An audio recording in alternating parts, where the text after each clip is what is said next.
അപ്പോൾ ഇത് രാവിലെ തന്നെ നല്ല മഴയൊക്കെ പെയ്യുന്നുണ്ട്. നമുക്കിന്ന് ബ്രേക്ക്ഫാസ്റ്റിന് എഗ് റോസ്റ്റും അതുപോലെ തന്നെ അപ്പം ഉണ്ടാക്കാം. എഗ് റോസ്റ്റിന് വേണ്ടിയിട്ട് 2 സവാള ഞാൻ കുനുകുനാ അരിഞ്ഞെടുക്കുന്നുണ്ട്. ഇനി അതിലേക്ക് ഇഞ്ചി വെളുത്തുള്ളിയും ജസ്റ്റ് ഒന്ന് ചതച്ചെടുത്തിട്ടുണ്ട്. പിന്നെ ഒരു പച്ചമുളക് ഓപ്ഷനിലാണ്, വേണമെങ്കിൽ എടുത്താൽ മതി കേട്ടോ. അപ്പോൾ നമ്മൾ പാൻ നന്നായിട്ട് ചൂടായി അതിലേക്ക് വെളിച്ചെണ്ണ ഒഴിച്ച് നമ്മുടെ ഇഞ്ചി വെളുത്തുള്ളി പേസ്റ്റും അതുപോലെ തന്നെ പച്ചമുളകും സവാളയൊക്കെ ചേർത്തിട്ട് നന്നായിട്ടൊന്ന് ഇളക്കി കൊടുക്കാം. ഇനി അതിലേക്ക് കറിവേപ്പിലയും കൂടി ഇടുക. ഇത് നന്നായിട്ടൊന്ന് മൊരിഞ്ഞ് വരണം കേട്ടോ, അതാണ് അതിൻ്റെ ടേസ്റ്റ്. ഇനി അതിലേക്ക് കുറച്ച് ഉപ്പും കൂടി ചേർക്കുന്നുണ്ട്. ഇനി ഒരു 1/2 തക്കാളി എടുക്കുന്നുണ്ട് കേട്ടോ നമ്മളിതിലേക്ക്. ഇനി നമ്മുടെ മഞ്ഞൾപ്പൊടി അതുപോലെ തന്നെ മുളക് പൊടി ഇതൊക്കെ നമ്മൾ ആവശ്യത്തിന് നമ്മുടെ എരിവിനനുസരിച്ച് നമുക്ക് ചേർത്ത് കൊടുക്കാവുന്നതാണ്.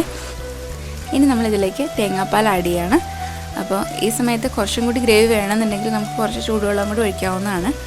ഇനി നന്നായിട്ട് ഇളക്കിയതിന് ശേഷം ഗരം മസാല, അത് ഒരുപാട് വേണ്ട, കുറച്ചിട്ടാൽ മതി, അതും കൂടെ നമ്മൾ ഇതിലേക്ക് ആഡ് ചെയ്യുന്നുണ്ട്.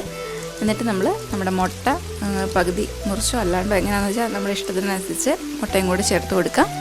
ഇനി നമ്മുടെ എഗ് റോസ്റ്റിന് ടേസ്റ്റ് കൂടാനായിട്ട് ഒരു ഇച്ചിരി പഞ്ചസാരയും കൂടി ഇടാം. ആവശ്യമുണ്ടെങ്കിൽ ഇട്ടാൽ മതി, ഇല്ലെങ്കിലും കുഴപ്പമില്ല. നമ്മുടെ എഗ് റോസ്റ്റ് റെഡി ആയിട്ടുണ്ട്.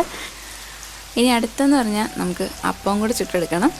അപ്പോൾ അതിനായിട്ട് അപ്പച്ചട്ടി വെച്ചു അതിലേക്ക് നമ്മൾ അപ്പത്തിൻ്റെ മാവ് ഒഴിച്ചു കൊടുക്കുകയാണ്. എന്നിട്ട് നന്നായിട്ടൊന്ന് ചുറ്റിച്ചങ്ങെടുക്കാം. അങ്ങനെ തന്നെ നമ്മുടെ അപ്പം ഇവിടെ റെഡി ആയിക്കൊണ്ടിരിക്കുകയാണ്. പുറത്താണെങ്കിൽ നല്ല മഴയും.